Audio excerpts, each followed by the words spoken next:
তো guys finally আমরা চলে আসলাম ওই বাংলাদেশ এবং ইন্ডিয়ার বর্ডারে। তো বর্ডারের একটি গুরুত্বপূর্ণ সাইটে আমরা চলে আসলাম। তবে আমরা যেখানে এসেছি সেখানে অনেক ঝুঁকি নিয়ে এসেছি। তো তোমরা এখন যে সাইটে দেখছো এটা দিয়ে স্মাগলিং হয় মূলত, যার কারণে আমরা বা কোনো বাংলাদেশিরা ইন্ডিয়ার সাথে মিশতে পারে না।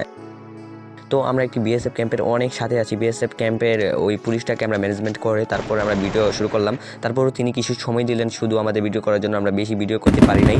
তো ওই জায়গাটা দিয়ে আমরা স্মাগলিং করে শুধু ওইটাই আমরা দেখাতে পারছি। তোমরা অবশ্যই দেখতে পাচ্ছ যে ওই স্মাগলিংয়ের জায়গাটা, ওইটা হলো বিএসএফ এর ক্যাম্প। তো এখন আমরা চলে যাবো এটা ঐতিহাসিক জায়গার মধ্যে। তোমরা এই ভিডিওতে দেখবে অনেক ঐতিহাসিক জায়গা, যেমন কিছুদিন পর পর এখানে বিএসএফরা বাঙালিদেরকে কোনো একটা কারণে গুলি করে হত্যা করে। আমরা এরকম একটা জায়গায় এখন যাব। তো ওই জায়গাটি দেখতে পারবে তোমরা। তো ওই জায়গাটা আমি এখন তোমাদের দেখাচ্ছি।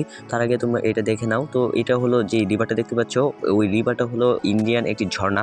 তো ইন্ডিয়ান ঝর্ণা থেকেই এই বাংলাদেশের নদীটা এসেছে। এই নদীতে মূল টপিক হিস্টোরিতে আসা যাক। তো ওই বাঁশবাগান, ওই ঐতিহাসিক বাঁশবাগান নিয়ে কথা বলা যাক। তো ঐতিহাসিক বাঁশবাগানটা যে নিয়ে কথা বলা যাবে, ওইখানে আমাদের যাওয়া একটু ব্যান্ড করা আছে। কেন গাইস, তোমাদেরকে আগে বলেছি ওইখানে একজন বিএসএফ এর হাতে বাঙালির মার্ডার হয়েছে, যার কারণে এখানে বিটিআর এর 24 ঘন্টা পাহারা হয়। গাইস, অন্য একটি সমস্যা হয়েছে, আমরা ভিডিও বা ক্যামেরা দিয়ে ভিডিও করতে পারবো না।